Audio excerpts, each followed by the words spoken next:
पर जाति का चर्चा घर घर हो रहा है। आपने वोट दिया मोदी का, गुजरात का विकास का कहानी सुन के गुजरात का विकास हो रहा है। आपके बच्चे गुजरात में जाकर नौकरी मजदूरी कर रहे हैं। आपने अपने बच्चों के नाम पर कहा कि आज तक भैया हमनी के अपना लइकन के पढ़ाई रोजगार खातिर वोट ना देनी जा, यही से राउर लइका अनपढ़ मजदूर बाड़न, इहे जादू दिखावे आइल बानी। अरे भाई, जब रउआ अपना बच्चा के चिंते नहीं खे तो लालू, नीतीश, मोदी, प्रशांत किशोर राउर लइका के चिंता काहे करी हम? जिसको अपने बच्चों का चिंता नहीं है उसका दूसरा आदमी चिंता क्यों करेगा? अभी आपको दिखाते हैं आपके दुर्दशा का असली कारण। तनी बताएं हाथ उठा के, और कुछ होके चाहे ना, रउआ सब के अपन लइकन के चिंता बा कि नहीं खे? देखिए अपना लइकन के नाम पर हाथ नहीं खे उठा। अरे अपने बच्चों की चिंता है कि नहीं है? है? जोर से बोलिए जरा। है? सबका सब झूठ बोल रहा है, तमाम आदमी झूठ बोल रहा है। यहाँ बैठे हुए हमको कोई डर थोड़े ना है। गांव में घुस के कहते हैं मुंह पर कि सबका सब झूठ बोलता है। आप कह रहे हैं कि आपको आपके बच्चे का चिंता है। हम अभी आपके गांव में आए हैं, 5000 गांव में पैदल गई बानी। अभी गांव में आओ तो नहीं, अगर रास्ता में 100 गो बच्चा मिल रहा हो, रात के गांव का अगर 100 बच्चा मिला, आधा से ज्यादा आपके बच्चों के शरीर पर शुद्ध कपड़ा नहीं है। एक गर्मी में देख ली जितना लेके जा घूमता, इतना गर्मी में फर्श जल रहा है, जमीन जल रही है। आपके छोटे बच्चों के पैर में 50 रुपया का हवाई चप्पल भी नहीं है। और ये आपके बच्चे हैं, आपके बच्चों के शरीर पर कपड़ा नहीं, पैर में चप्पल नहीं, खाने के लिए भोजन नहीं, पढ़ने के लिए विद्यालय नहीं, बच्चा बीमार पड़ जाए तो कोई दवा डॉक्टर अस्पताल नहीं।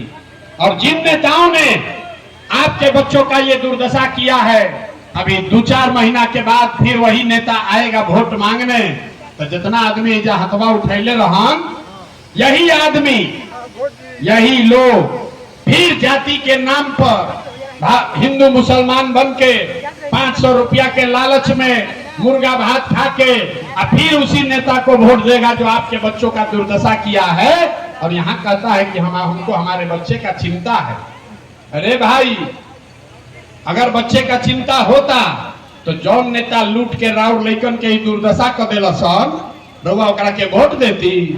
उसको आप वोट दे के राजा बनाते हैं और कहते हैं कि हमको हमारे बच्चे का चिंता है। बच्चे का चिंता क्या होता है? अगर एक बार सीखे के बाद तो एक बार लालू जी के देखी जा। लालू जी के अपन लड़का के चिंता बा। लालू जी का लड़का 9वां पास नहीं किया, लालू जी के लड़का 9वां पास नहीं खन कैले, लेकिन लालू जी के चिंता बा कि हमार लड़का बिहार के राजा बनी। हम ये बात कहता नहीं तो कुछ आदमी के बुझाता कि हम लालू जी के शिकायत करता नहीं। अरे भाई, हम तो लालू जी के तारीफ करता नहीं। लालू जी इतना अच्छा बाप बाड़न, लड़का 9वां नहीं थे पास कैले, लेकिन चाहता हम कि बिहार के राजा बनो।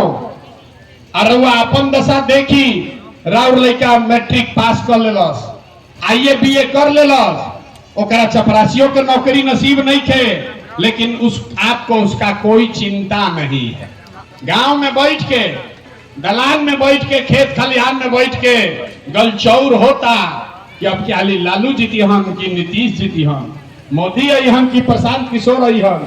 सबके चिंता बा, आपन लइकन के चिंता नहीं थे। हम गौवा में चली ला, पूछी ला, भैया केकरा के वोट देले रहो? तो कहता है कि मोदी जी को दिए हैं, मोदी जी को। पूछे का है? बोला मोदी जी का सीना है 56 इंच का। देखी बिहार के आदमी के दुर्दशा। मरहौड़ा के गांव में बैठ के रउआ ही बुझाता कि मोदी के सीना 54 इंच बा कि 56 इंच, लेकिन आपन लइकन के खैला बगैर सीना सिकुड़ा के 15 इंच भइल बा। इ रउआ नइखे लौकत तो राउर लइका ना भोगी तो के भोगी रे भाई? कौन भोगेगा? बिहार के आदमी को सुधारना ही नहीं है। बिहार के आदमी के सुधारा ही के नहीं खे। 5 बरिस नरक के जिंदगी जियता। ए भैया इजा पढ़ाई नहीं खे, ए भैया इजा तो रोजगारे नहीं खे, बड़ा भ्रष्टाचार बा। अरे भाई, हमने के खैला बिना मरता नहीं जा, नाली नहीं खे, गली नहीं खे। आज जैसे ही वोट आई कि सब बात भुला जाए। वोट के दिन बिहार के आदमी के दुइये को बात बुझाता, बतियावे खातिर जा आ खाए खातिर 5 किलो भात। तो लालू नीतीश 30 वर्ष से सबके जात में बांट दिलो, सब अगला जात पिछड़ा जात, उनका जात मेरा जात, जात के नाम पर वोट दिए जा रहा। हम गौवा में जाके कहिला कि अरे भाई अपना जात के वोट देवे के बाद दो, लेकिन मुफ्ते में काहे देता रहो? दूध बेचता नहीं, 50 रुपया का दूध अपने जात वाले को आप मुफ्त में नहीं देते हैं। 10 रुपया के अंडा अपना जात वाला के रुआ मुफ्त में नहीं दे, लेकिन लाखों रुपया का वोट अपने जात वाले को मुफ्ते में दे रहा। अरे भाई अपने जात वाले को देना है दो, लेकिन कम से कम अपने वोट का कीमत तो मांगो। और न मांगोगे तो जो वोट लेके जाएगा वो राजा बन के हेलीकॉप्टर पर घूमेगा और आपका बच्चा रोड पर घूमेगा, उसके पैर में चप्पल भी नसीब नहीं होगा। यही बात बताने के लिए घूम रहे। आदमी कॉलेज के भैया विकल्प ना रहे न, रउआ एगो दल बनाई, एगो रउआ दल बनाई। इसीलिए 5000 गांव में घूम के जो नया दल एक विकल्प बनाए, उसका नाम है जन सुराज। एक नाम क्या बा? बोले के बा हिंदी में, भोजपुरी में, ये नया विकल्प के नाम क्या बा? जोर से बोलिए, नाम क्या है? ये धूप में खड़ा होके पसीना बहावत है, मुंह से आवाज नहीं निकला। दल का नाम क्या है? जन सुराज का मतलब क्या? सुराज मतलब सुंदर राज, ऐसा राज दोना में राव लैकन के पढ़ाई रोजगार होखे। लेकिन केकर राज? रउआ तो कांग्रेस के राज देख लेनी, नीतीश लालू के राज देख लेनी, मोदी के राज देख लेनी, अब प्रशांत किशोर के देखब तब कोनो फायदा नहीं थे। ऐसे अब बिहार में लालू नीतीश मोदी का राज नहीं, प्रशांत किशोर का राज नहीं, जनता का राज होना चाहिए, आपका राज होना चाहिए। होके के चाहिए कि ना होके के चाहिए? होके चाहिए तो तनी हाथ उठाई तो होके चाहिए। तो कैसे हो ये मंत्र अभी सीख के जाए। दूगो अभी मंत्र सिखाई, अगर वो मंत्र याद रखब तो अब क्या जब दिवाली मनाई तो बाद और गरीबी खत्म। तो सब आदमी पहला मंत्र याद कीजिए। संकल्प लेना है सबको। इस बार जब वोट देने जाइए तो एक संकल्प लीजिए। जिन नेताओं ने, जौन नेता लोग रउआ सबके लुटले बड़ा सब, जिन नेताओं ने बिहार को लूटा है, आपके बच्चों का हक मारा है, आपके बच्चों के पेट पर लात मारा है, आपके बच्चों को अनपढ़ मजदूर बनाया है, आपके जाति का हो या धर्म का, आपके गांव का है या दल का, उसको वोट नहीं देना है।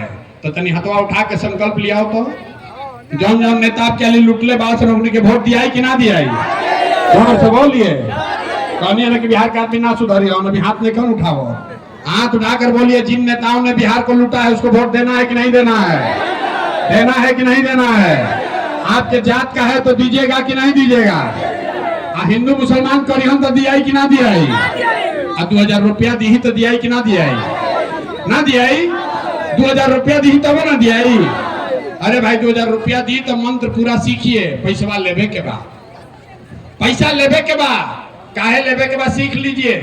राउर पैसा कोई ले ले बा और के वापस करी तो वापस पैसा आपने के लिहल जाए कि ना लिहल जाए? तो बात रउआ बताई, 5 वर्ष में राशन कार्ड बनावे में घूस लागल बा कि नहीं लागल? भाई बोला जोर से, घूस लागत कि नहीं लागल? जाति प्रमाण पत्र बनावे में घूस लागत कि नहीं लागल? थाना में जाता नहीं FIR करे तो पैसा लागत कि नहीं लागल? ऐजा गांव गांव में शराब बेचाता कि नहीं बेचा? गांव गांव में शराब बेचाता कि नहीं बेचा?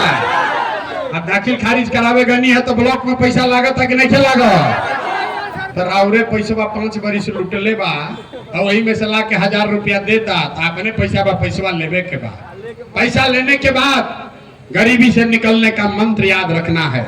अगली बार जब वोट देने जाइए, जिसको मन है उसको वोट दीजिए, लेकिन वोट देते समय एक संकल्प, एक मंत्र